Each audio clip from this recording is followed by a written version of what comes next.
আপনাদেরকে দেখাবো এত সুন্দর একটা জায়গা বা আমাদের আদিবাসীদের জীবন নিয়ে একটা কাহিনী আজকে আপনাদের তুলে ধরবো। এই যে আছেন আমাদের রবি দাদা, দেখেন মাটির যে প্লেটে তার খাবার খাচ্ছে, পান্তা ভাত। এই ভাইয়া কিন্তু সব ধরনের খাবারই খায় না, ইনি শুধু মনে হয় ম্যাক্সিমাম পান্তা ভাতটাই খায়। আর দেখেন যে ঘরটাতে আছে, সে ঘরটা একটা অ্যাডভেঞ্চার। আপনাদেরকে আমি ঘুরে ঘুরে দেখাবো।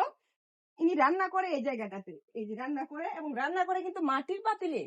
এই যে দেখেন ঝুম, এগুলো আমাদের দেশে এখন দেখাই যায় না। ঝুম এখানে রেখে দিছে অনেক সুন্দর। এই যে এখানে অনেক সুন্দর সুন্দর ছিকা টাঙিয়ে রাখছে, এবং পুরো ঘরটাই কিন্তু একটা অ্যাডভেঞ্চার। দেখেন প্রত্যেকটা জিনিস কত সুন্দর করে রাখছে। এই যে দেখেন, এটা হচ্ছে মনে হয় জুঙ্গা বলে এগুলাকে। আর এগুলা যে হুক্কা খাওয়া, আগে তামাক খাইতো না মানুষ, ওই জাতীয় একটা জিনিস।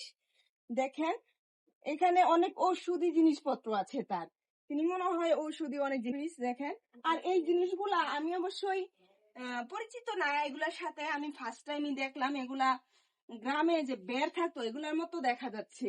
এটা হচ্ছে এই যে মাছ। এখানে দেখেন এই যে সাঁওতাল বা আদিবাসীদের এই যে কিছু চিত্র রাখছে। ঘরটা মেঝেটা দেখেন, পুরো মেঝেটাই কিন্তু বাঁশের চটা দিয়ে করা। পুরো বাঁশের চটা দিয়ে। আমি হাঁটতেছি আর খুব ভয় পাচ্ছি যে নিচে পড়ে যায় কিনা, এই একটা অবস্থা।